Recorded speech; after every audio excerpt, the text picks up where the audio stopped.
Are you tired of self-doubt holding you back? Have you ever wished you could have the confidence to face your fears, go after your wildest dreams, and the tools necessary to live your best life?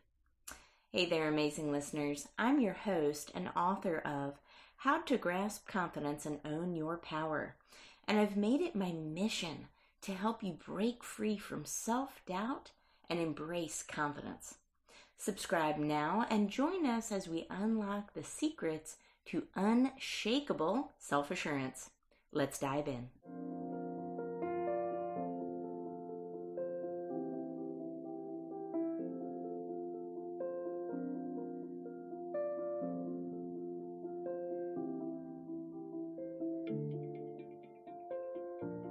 My next guest is Dr. Denis Pastory, who is joining me today from Japan. Thank you for joining me, Denis. Dr. Pastory is an applied data scientist and strategist specializing in agri-tech and food value chain, as well as emerging tech integration. And the title of our show is How Confidence Can Drive Social Impact. Dr. Denis, thank you so much for being a guest today. Thank you, Tara, for welcoming me to your special podcast. It's a pleasure to be here, and I'm amazed with what you're working on, the confidence, and taking this opportunity to share and talk about how that can drive the social impact. It's going to be really great for the global audience to learn of, the amazing work there. Thank you. Yes, absolutely. And, I live in North Carolina, USA. You're in Japan, and the word confidence brought us together on this show today. So that's an interesting thing, right? We're in a global market, global audience here. And a lot of people, associate confidence, Denis, with just themselves. And this is a conversation that I like to have with people because, honestly, I liken confidence as a vibration. It's almost a vibrational state. When people are very confident, they're high vibrating, they're high energy, right? But it attracts certain energies as well to it. And confidence isn't just felt within an individual, which is an interesting thing. It's also has that kind of ripple effect that I talked about and, starts to bring about change and impact. What do you think about that? What are your experiences with that? Yeah, thank you. So just shortly about it's good, where I came from.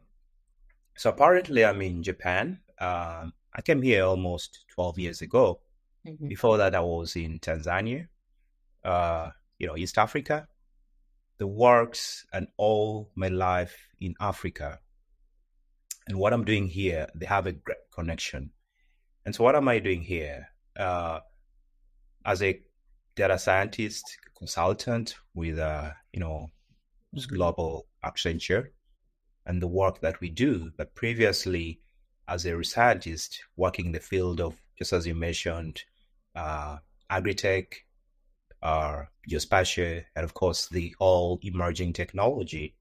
Mm-hmm. So if I look back, being at the forefront of the people, what I mean by the forefront, you're there living, sleeping, eating, listening to them. And this is not in the city, but deep down in the rural areas where they have a lot of challenges, food, education, mentioned it, if somebody's got experience. So I lived in this, I have been working there. And I think this is one of the drives which put me into why I had to do this. So out of curiosity and out of the urge to lead out and see something is, impactful. So working in agriculture back then, and I want to see production increase because these people who literally produce less than what's expected, and producing less than what's expected, depending the family's education, depending on that. So for somebody who wants to put at least some, contribution where you want the harvest to bump up, of course. So that's where you find it's very, very important. And I was so much intrigued with that, learning from them.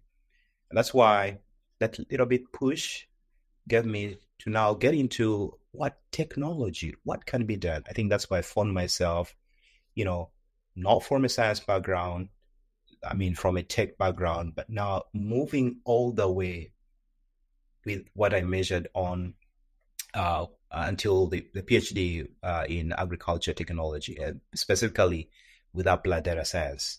So maybe we'll talk about later that, but I'm trying to stress out is that getting to discover and learning, you know, what you're working on with what you're gonna take back, and have that impact is Mm-hmm. something very crucial and something which I've come to learn. Yeah.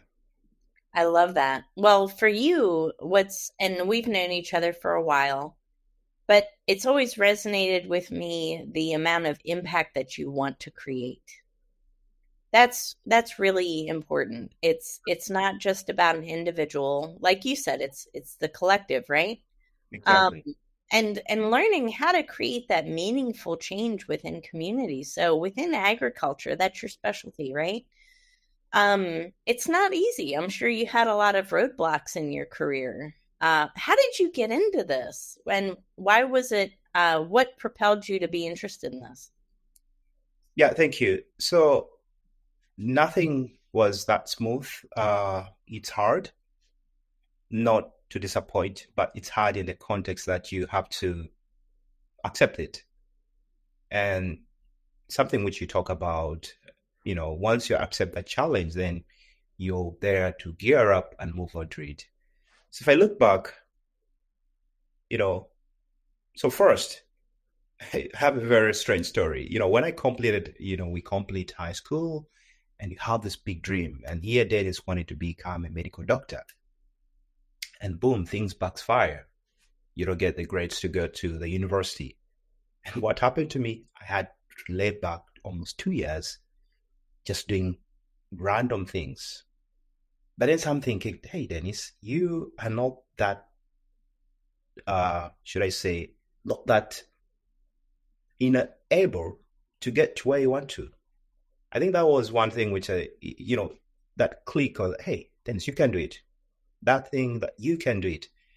I think that gave me a little bit step further. So, okay, I went back to the university and literally I got a good mentor. I think that's very important. It's like, hey, you just need a stepping stone. And that stepping stone is when I went into this agriculture university.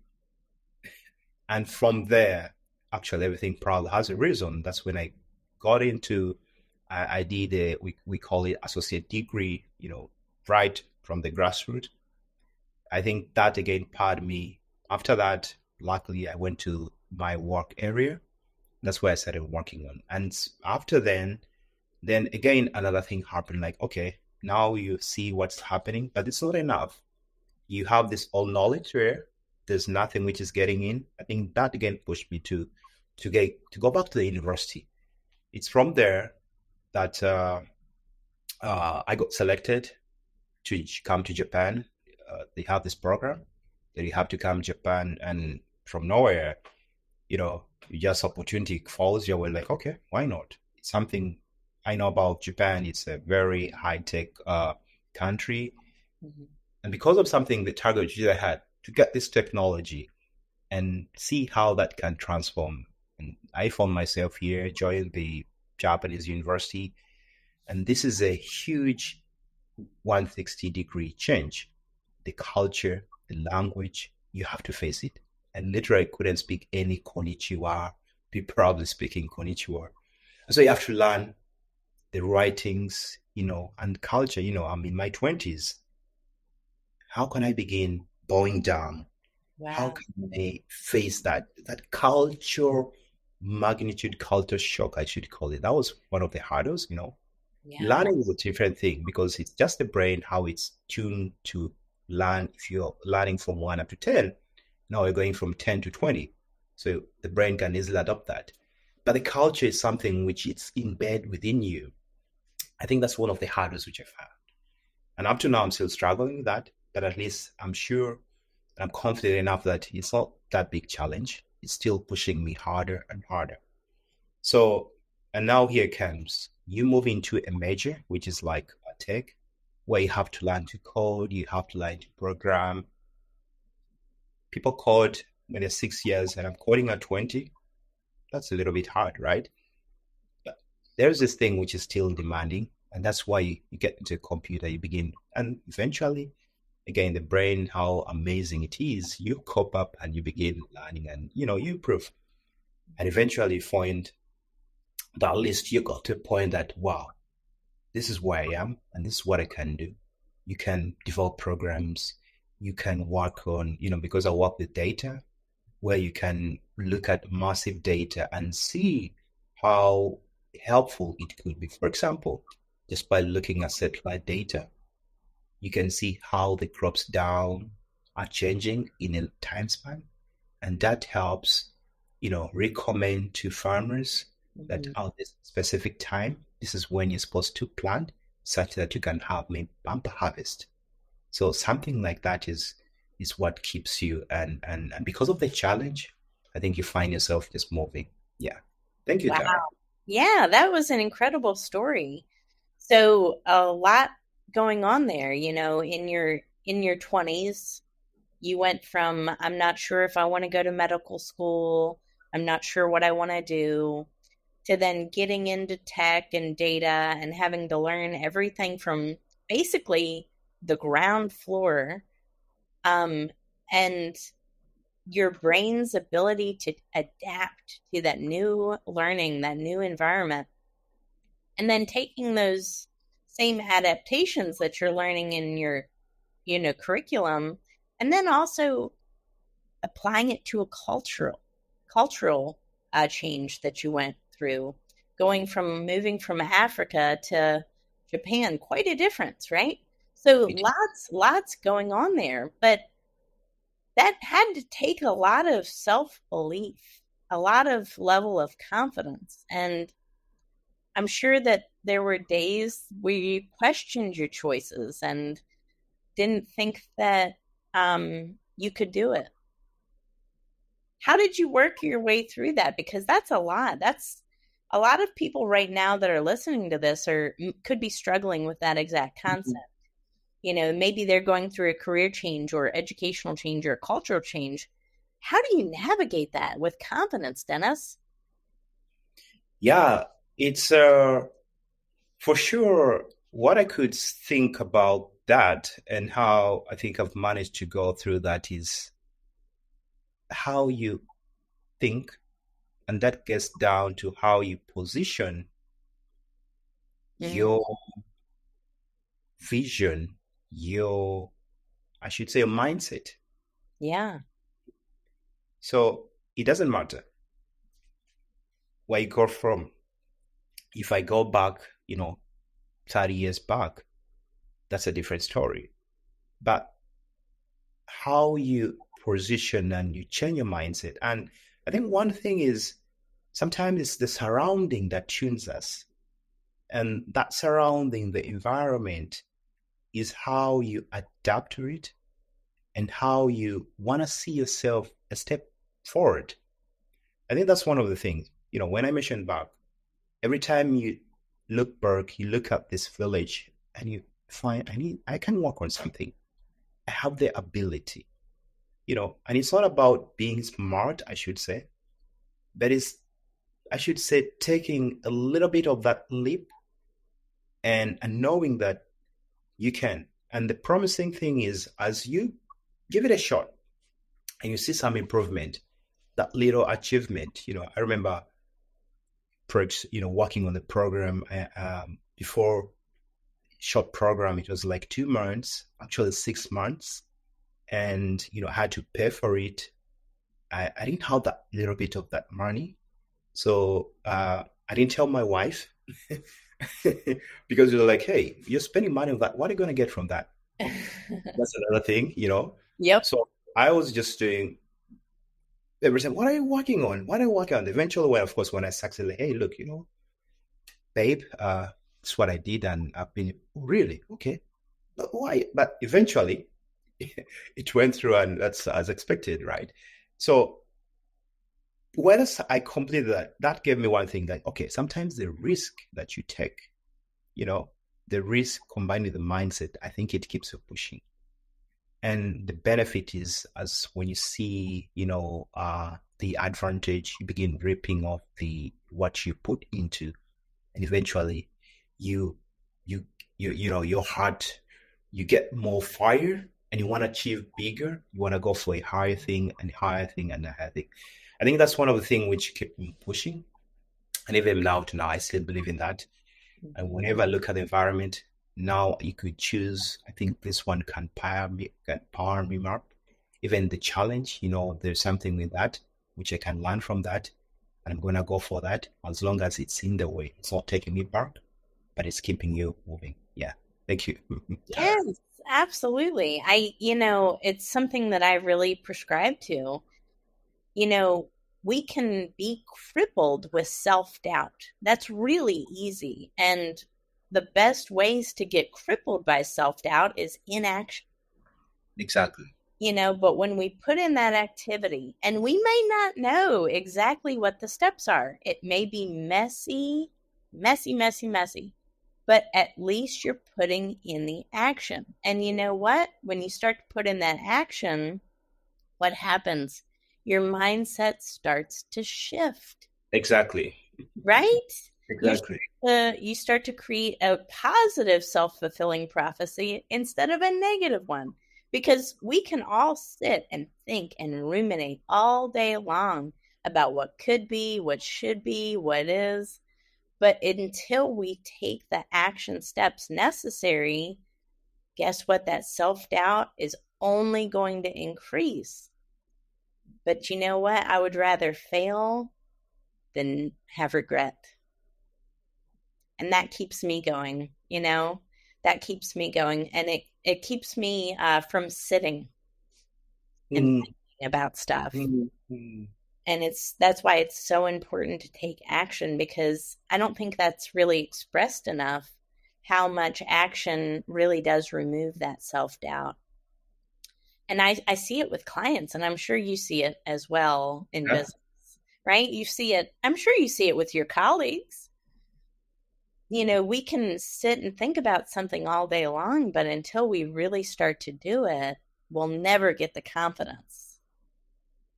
And that's so important in success.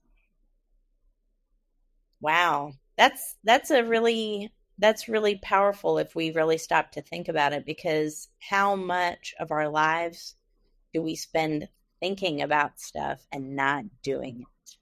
A lot. A A lot. lot. A And lot. Yes. And I think about that too. It's like people say, "Oh, I don't have enough time to do that." Oh, there's time. Replace all that time you're thinking with doing, and you'll see how much time you Mhm, actually do have, mhm. right? Yeah, yeah, yeah, yeah. What do you think about that? I'd love to hear your thoughts. Yeah, it's I should say that where we give excuse, and we tend to rely on what we believe on, something which I've seen, and something probably example that, especially in how social impact works, and that huge gap between the expertise, whatever expertise you have, and what you can contribute. Now that's something which it's on the top. The world is changing. COP's 28 just ended with a lot of inefficiencies brought up and what needs to be done. And so as an individual personally, and any other people that I believe can have this impact, is if you look at that, we can't just ignore it, right? But it's something which I always believe you can do it, right? And just by learning, for instance, just taking the trouble and just maybe walking out and looking how things work, not in that broad perspective, but just taking out how things work, and literally you just begin, you're putting yourself in the forefront. You when something pops up, even in conversation, at least you're going to speak 1, 2 words, right? And imagine Tara, whose specialty is in, you know, motivating and having successful leaders. And now you come out and speak about how important agriculture is. You don't have any agriculture expertise, but how important agriculture it is, right? So this person looks, wow, this is Tara, so about agriculture. That's amazing. You see, just because you went out and probably had and read Denis's complicated text, technical paper, but at least you got that abstract and read it. So this is the thing is, taking the leap, as you mentioned, believing in yourself, and we always have this income. I personally, I used to struggle, like, not just the confidence, but I think it's aligned with, the what's called the imposter syndrome. Yes. Believe you cannot, but if you look at yourself, wow, you're like, how did I come here? Was it just a boom, bam, and wait, and no? You put in, you put in something, and that's what you are there. And so, if again, I think when somebody look at back that way, I think they can see how they can get there. And it's just a call out again, which I always say out every time I meet like this expertise. Uh, I see initiatives, people, for example, learning how to be great leaders in data science. And now we have to tell them, hey, you don't have to learn all the technical. Just know the bits, how you can create a team, how you can speak to your other engineers in a very simple time, and the impact, the value of the company which you have, how you can link that. And once you know that, you're going to be great leaders. And the great leaders, that means you're going to push the company values and what you're working on, the profit and all that. And look who is going to benefit that. The huge mass of people out there. It doesn't matter whether it's in Africa, it's in US, it's in Japan.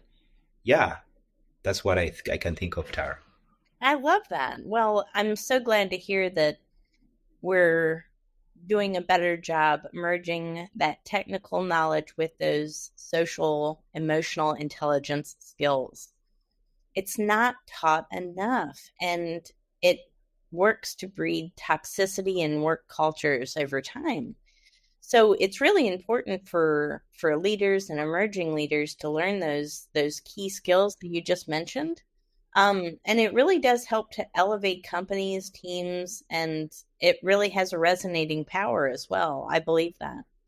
And it's interesting you mentioned imposter syndrome. The fascinating thing about imposter syndrome is that it affects high achieving individuals the most.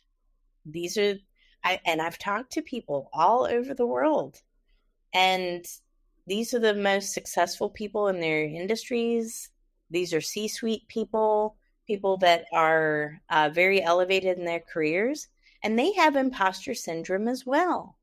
So it can impact any of us, regardless of the amount of education or background that we have. It can absolutely impact us. And it's important for people to talk about this because otherwise we think we're the only ones. Yeah. Don't we? We think it's all us and that it's real at that point. But when we start to realize that it actually happens to a lot of high achieving A people, lot of people. a lot of people, right? Then it starts to make us feel a little less alone. And it gives that imposter syndrome a little less validity as well. So it doesn't feel like it's actually dictating our lives. But it's important, right? Now, did you face imposter syndrome in your career going through, I'm sure you did at one point in time through schooling, thinking, what am I doing here? Is this really for me? Can I do this? Am I capable of this? What do you think? Yeah, I've had cases with imposter syndrome, um, because here comes the thing. You've worked all your way, you've worked hard, and you get a point that now you want to get to that next step. Mm-hmm. And you want to get to the next step. And you say, you want to get to the next step. why don't you say, I must get that next step? And that is the first case where you find, oh, this is an imposter syndrome. So Mm-hmm. you take a step back and look, okay, do I have it? You know, I've seen cases, you know, when I was looking for, when I finished my PhD, I wanted now, of course, I was working partially into the industry, but I felt like I should move away from academia and move 100% in industry. And one reason I wanted to see that immediate impact, because that's what I believe, that when you get into the industry, you're meeting the immediate impact. For instance, you're building products which are going to impact people. That's all. You're not going to take the research. I don't say research is bad, and work on that, go through the literature and all that, and just send it to publication and keeps there. No, no, no. You're putting that into the pipeline. And so this is why I think, that's why I think I face that. Like, and I keep doubting. You look, I know, I think I can. Maybe I need 5 years. Maybe I need to be, a grad at this point. So just one little thing, just one line, and oh, it puts you down. But you think, something which you're supposed to decide in just 5 minutes. You look at it for 5 minutes, nothing. For example, job, whatever. 5 minutes, nothing. You get back, and then and then when you apply now, because you've lost that, you just, let me just do it. Just let me just do it. Just, you never know. Just like, you never know. That thing, I had that, and trust me, I think probably the hundreds of job applications I've made, probably 90% had that element, because I didn't believe like that. So even when I moved for these interviews, literally, probably interviews could see that. My face, they could see this guy. I think he's a little bit, or he has some doubt or something, that just blowing up something which is not supposed to be for that. And yeah, I had that. But once I got that things changed. I didn't have to put on, like a suit. Well, first impression makes sense, but I didn't have to put on a suit and join there. Just walk in a t-shirt. They're not going to judge me, but they're going to judge what comes out my mouth.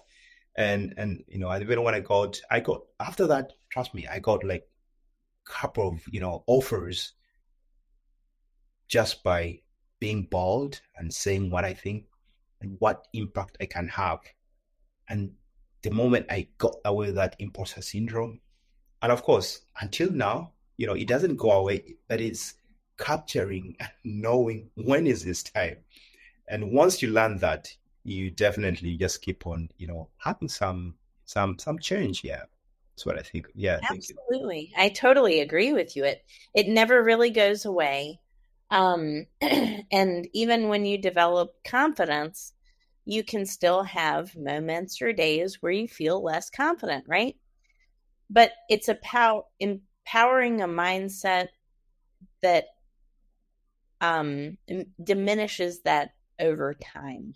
I think that's a key in indicator there. It's not about removing it completely. That's not possible. But it's about diminishing it over time and then knowing when it shows up, how to tackle it, how to deal with it. Well, what you just said there was really impactful and inspiring, that, before, if you were to go on an interview, you might not have presented yourself 100% like you should, because maybe there was a lack of confidence. But once you started developing more confidence in yourself, it came more naturally, and you started then, getting and receiving more opportunities. How impactful is that?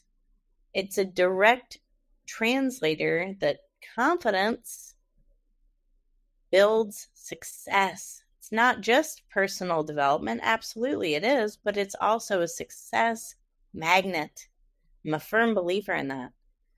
Well, Denis, what an incredible story that you've had. What an incredible career, and just life in general. I'm proud to call you my friend. And what else is so amazing?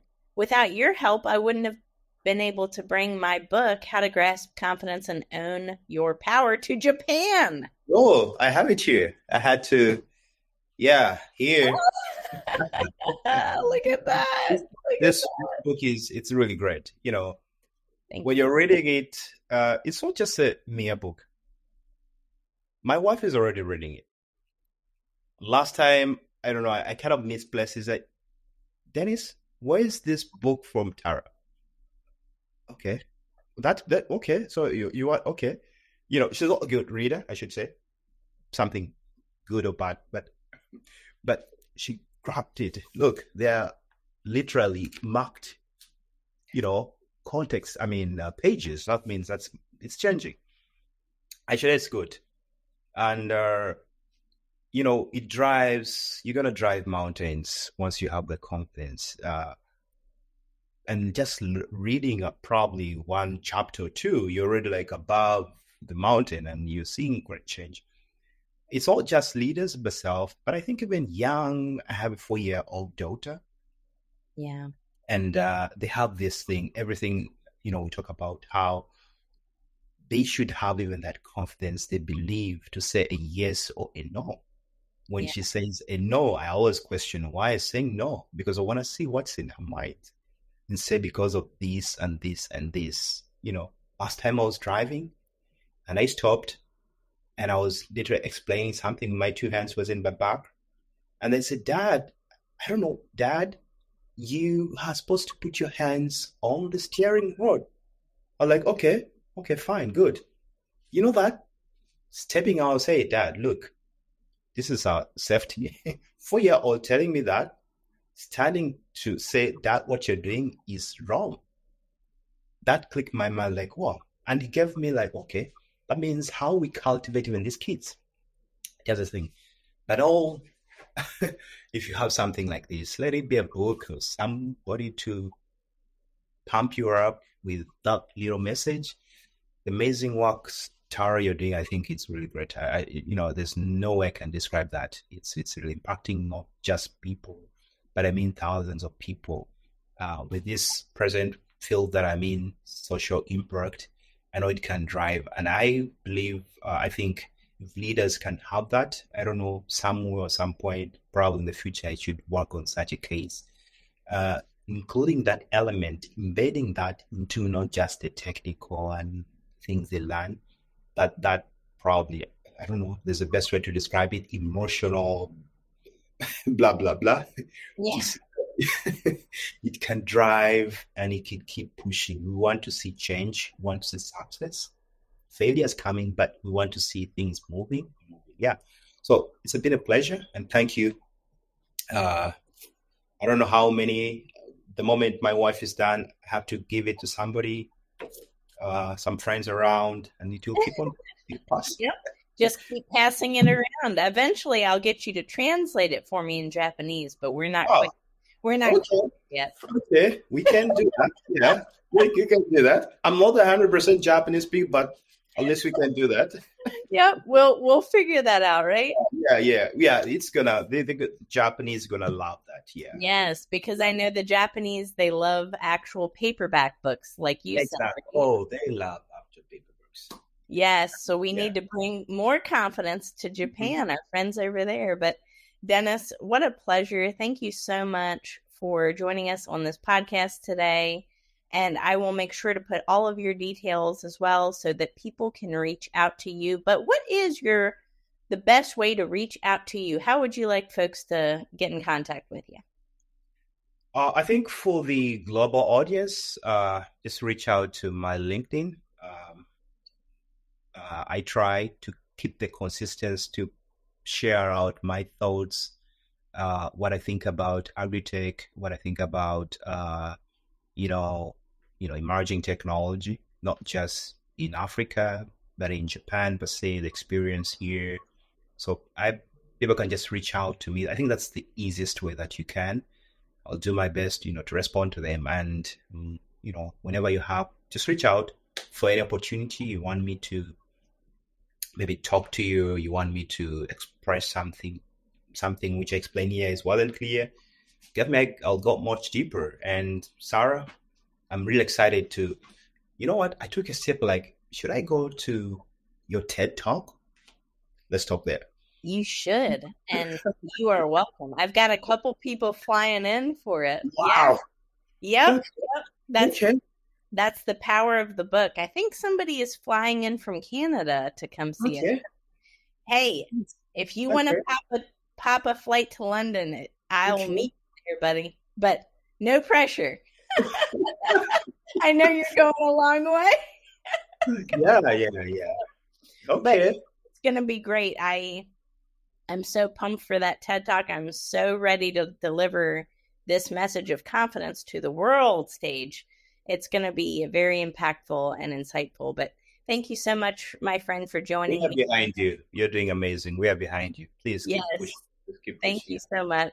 Awesome. And we will catch everyone on the next episode. Take care. Sure. Thank you. Thank you, Tara. And that's a wrap for this episode of Grasp Confidence. Thank you for joining me today and investing in yourself. Remember, building confidence is an ongoing journey, and each step you take brings you closer to the empowered, fearless version of yourself that you were born to be. Don't forget to visit my website, follow me on social media, and purchase my book, which is available on Amazon. Thank you for listening. We will see you on the next episode. Stay confident.